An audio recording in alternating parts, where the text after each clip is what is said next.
سبحان الذي أسرى بعبده ليلا من المسجد الحرام إلى المسجد الأقصى الذي باركنا حوله لنريه من آياتنا إنه هو السميع العليم.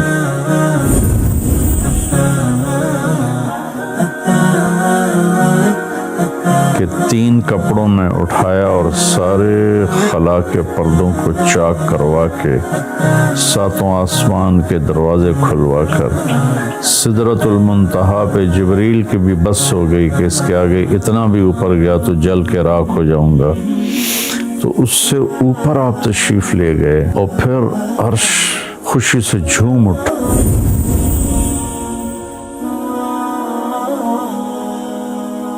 معراج کا واقعہ اسباب کے خلاف ایک انتہائی عجب اللہ کی قدرت ہے۔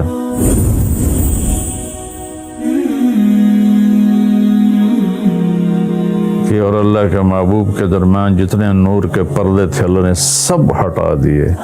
اللہ نے اپنے نبی کا ہاتھ پکڑا اور اپنی ذات تک پہنچا دیا۔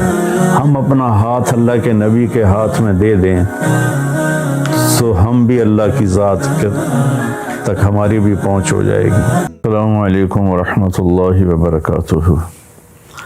الحمد للہ وکفی وسلام علی عبادہ الذین اصطفی، اما بعد۔ رجب کے مہینہ میں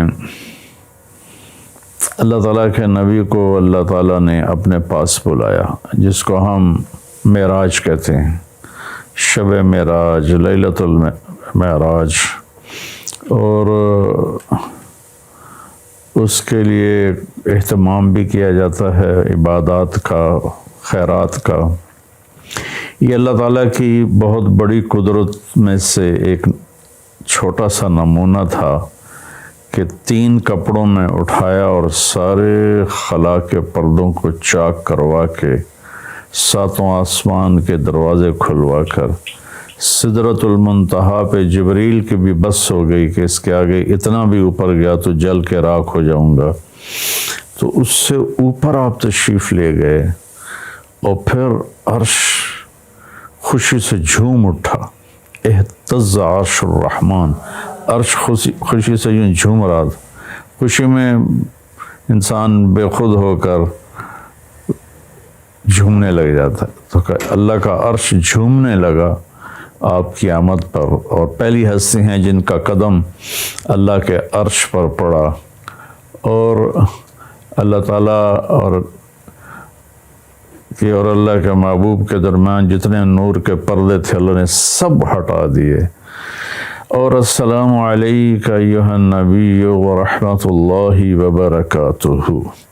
اللہ تعالیٰ نے ایسا خوبصورت سلام پیش کیا، تو اللہ کے نبی پہ قربان جاؤں، انہوں نے اپنی امت کو بھی شریک کر لیا۔ السلام علینا وعلی عباد اللہ الصالحین، یا اللہ ہمارے اوپر بھی سلام ہو آپ کا، اور جو میری امت کے نیک لوگ ہیں ان پر بھی آپ کا سلام ہو، آپ کی رحمت ہو۔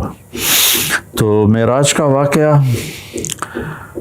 اسباب کے خلاف ایک انتہائی عجب اللہ کی قدرت ہے، اور اس میں ایک چھوٹی سی بات عرض کروں کہ جب آدمی پس جاتا ہے نا اور کہتا ہے متی نصر اللہ، یا اللہ تیری مدد کہاں ہے، تو پھر اللہ کی طرف سے جواب آتا ہے الا ان نصر اللہ قریب، بے شک میری مدد قریب ہے، آ رہی ہے۔ یہ واقعہ طائف کے بعد پیش آیا ہے، جب آپ بے بس ہو گئے تھے، پتھر کھا کے شدید زخمی ہوئے، پھر آپ مکہ تشریف لائے تو باہر ٹھہر گئے، اندر آنے کی آپ کی سکت نہیں تھی، اور آپ نے زید ابن حارثہ کو اخنس بن شریک کے پاس بھیجا کہ مجھے پناہ دو، میں مکہ میں داخل ہونا چاہتا ہوں، تو اس نے انکار کر دیا، کہا میں نہیں پناہ دیتا۔ پھر اپنے سہیل ابن عمر کو پیغام بھیجا کہ مجھے پناہ دو، اس نے بھی انکار کر دیا۔ پھر ایک اور عرب کے سردار تھے، ان کو پیغام بھیجا، غالباً صفوان بن امیہ کو پیغام بھیجا کہ مجھے پناہ دو، تو انہوں نے بھی انکار کر دیا۔ تو پھر آپ نے مطعم بن عدی کو پیغام بھیجا، ان کے بیٹے جبیر صحابی بنے ہیں، تو مطعم بن عدی کو پیغام بھیجا تو وہ آپ نے بچوں کو لے کر باہر گیا اور اللہ کے نبی کو اپنے بیٹوں کے ساتھ لے کر مکہ میں انٹر ہوا، حرم شریف میں آ کے اعلان کیا آج کے بعد محمد بن عبداللہ صلی اللہ علیہ وسلم میری پناہ میں ہے، انہیں کوئی ٹچ نہیں کر سکتا۔ ابو جہل نے کھڑے ہو کر کہا تم یہ اس کا کلمہ پڑھ کے کہہ رہے ہو یا اپنی سرداری کے زوم پر کہہ رہے ہو، اپنی سرداری کے بلبوتے پر؟ کہا نہیں کہ میں نے اس کا کلمہ نہیں پڑھا، جو اللہ نے مجھے سٹیٹس دیا ہے اس کی وجہ سے کہہ رہا ہوں۔ کہ پھر ٹھیک ہے، ہم ان کو کبھی ٹچ نہیں کریں گے۔ اس قدر حال سنگین ہو گیا تھا، اور کبھی آسمان کے فرشتے نہیں روئے سوائے دو جگہ۔ ایک دفعہ جب ابراہیم علیہ السلام نے حضرت اسماعیل کو الٹا لیٹایا اور چھری ہاتھ میں اور سر کے بال ہاتھ میں اس طرح، اور یوں آسمان کو دیکھ کے کہا یا اللہ تو مجھ سے ناراض ہو گیا ہے کہ میرے دل میں اسماعیل کی محبت آ گئی ہے۔ اس پر آسمان کے فرشتے زار و قطار روئے تھے۔ اور ایک جب ہمارے نبی کو پتھر پڑے اور پڑھتے پڑھتے بے ہوش ہو کے گر گئے، اس وقت ساتوں آسمان کے فرشتے روئے تھے۔ اور پھر ملک الجبال حاضر ہوا، یا رسول اللہ اجازت ہو تو ان کو ایسے پیس کے سرما بنا کے رکھ دوں، ان اطبق علیہم الاخشبین۔ آپ نے کہا نہیں، لا اللہ ان یخرج من اصلابہ من یوحد اللہ، نہیں، اللہ تعالیٰ ان کی نسل میں ایسے پیدا کرے گا جو اللہ کی توحید کو ماننے والے ہوں گے۔ اس تکلیف کے بعد یہ سفر ہوا کہ 27 رجب کو جبرائیل آئے، آسمان سج چکے ہیں، اور ہماری یعنی زبان میں یا ہمارے رواج میں کہ یا رسول اللہ استقبال کے لیے قطاریں لگ گئی ہیں، آپ ان کو لے کر گئے۔ آپ ام ہانی رضی اللہ عنہ حضرت علی رضی اللہ تعالیٰ عنہ کے گھر میں تھے آپ، تو وہاں سے حتیم میں لے گئے، آپ کا سینہ چاک کیا۔ دوسرے فرشتہ وہ پانی لایا زمزم کا، اس سے آپ کے سینے کو صاف کیا، پھر دل باہر نکالا، اس کو چیرا، اسے صاف کیا، اور پھر دوبارہ دل کو رکھ دیا، سینے کو بند کر دیا۔ اب یہ سارا کچھ اپنے ہوش میں دیکھ رہے تھے۔ پھر وہاں سے براق پہ سوار ہوئے۔ براق گدھے سے بڑا قد، خچر سے چھوٹا قد والا ایک جانور تھا، جس پر آپ کو سوار کرایا گیا، اور وہ تھوڑا مستی کرنے لگا تو جبریل بولے تو یہ پتہ ہے تیرے اوپر کون سوار ہیں؟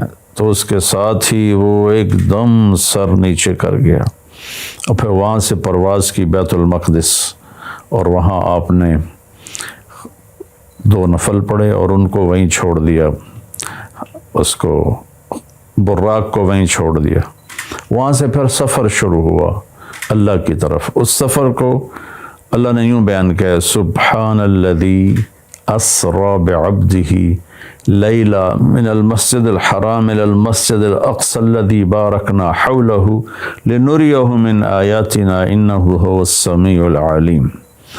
تو اس میں اہل علم کے لیے ایک بڑا خوبصورت نقطہ بھی میرے ذہن میں ہے کہ یہ قرآن کی پہلی صورت ہے جو سبحان مصدر سے شروع ہو رہی ہے، سبحان الذی۔ پھر اس کو آگے لے جا کر اللہ تعالیٰ نے مصدر کے بعد فعل ماضی ہوتا ہے تو سبح للہ ما فی السماوات والارض کے ساتھ شروع کیا، تو مصدر آیا، ماضی آیا، ماضی کے بعد مضارع ہوتا ہے، فیوچر ہوتا ہے، مستقبل ہوتا ہے، تو یسبح للہ ما فی السماوات وما فی الارض الملک القدوس العزیز الحکیم۔ پھر اس کے بعد امر کا صیغہ ہوتا ہے، تو سبح اسم ربک الاعلی الذی خلق فسوی۔ یہ قرآن کا اعجاز ہے، قرآن کی خوبصورتی ہے، قرآن کی بلاغت ہے۔ سبحان، سبح، یسبح، سبح۔ تو اللہ تعالیٰ نے پہلے اپنی پاکیزگی کو بیان کیا کہ جو کچھ کہنے والا ہوں میں سب کچھ کر سکتا ہوں، میرے لیے کوئی مشکل نہیں کہ میں اپنے بندے کو لے کر گیا۔ اللہ آنے جانے سے پاک ہے، لیکن با کا اضافہ یہ بتاتا ہے کہ اللہ تعالیٰ کہہ رہے تھے یوں ہی سمجھو کہ میں اپنے بندے کو خود لے کر گیا اوپر، آپ جبریل کے کندھوں پر پروں پر سوار ہو کر نہیں گئے، آپ کا سفر الگ تھا، جبریل کا الگ تھا، یہاں تک کہ پہلے آسمان پر پہنچے تو دروازہ کھلا تو آدم علیہ السلام نے استقبال کیا، گلے لگایا، پھر اس سے اوپر گئے تو عیسیٰ علیہ السلام، یحییٰ علیہ السلام، زکریا علیہ السلام نے استقبال کیا، اور سارے آسمان کے فرشتوں نے استقبال کیا۔ پھر اس کے بعد تیسرے آسمان پر گئے تو یوسف علیہ السلام نے استقبال کیا اور سارے فرشتوں نے۔ پھر چوتھے آسمان پر گئے تو یونس علیہ السلام نے اور باقی سارے فرشتوں نے۔ تو پھر پانچویں آسمان پر گئے تو ہارون علیہ السلام اور آسمان کے فرشتے۔ پھر چھٹے آسمان پر گئے تو موسیٰ علیہ السلام اور موسیٰ علیہ السلام کے آسمان کے فرشتے۔ اس دن اللہ نے میں نے پڑھا کہیں نہیں، لیکن مجھے لگتا ہے کہ اس دن اللہ تعالیٰ نے سارے فرشتوں کی عبادت کی چھٹی کرا دی ہوگی اور فرمایا ہوگا بس میرے محبوب کا دیدار کرو، استقبال کرو، آج یہی تمہاری عبادت ہے، کیونکہ ہر فرشتہ بے قرار تھا کہ دیدار ہو جائے۔ پھر اب ساتویں آسمان پر گئے، وہاں ایک بیت اللہ تھا، وہاں ایک بزرگ سفید داڑھی والے یوں کر کے بیٹھے ہوئے تھے، یوں کر کے، اور لمبے ان کے بال تھے، لمبی داڑھی تھی، وہ نہیں اٹھے، وہ بیٹھے رہے۔ جب اب قریب آئے تو وہ کھڑے ہوئے اور کہا میرا بیٹا آ گیا۔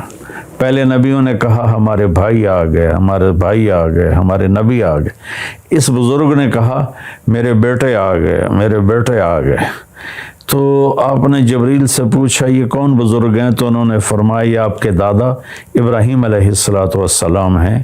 اس میں اللہ نے ہمیں سبق دیا کہ بیٹا کتنے ہی عالی مقام پہ چلا جائے، اس کی ذمہ ہے اپنے ماں باپ کا ادب کرے، ان کے پاؤں چھوئے، ان کے سامنے سر جھکا کے چلے، یہ ہواؤں میں اڑ جائے، عرش کو چیر کے اللہ تک پہنچ جائے، پھر بھی باپ کے آگے، ماں کے آگے سر جھکانا ہے۔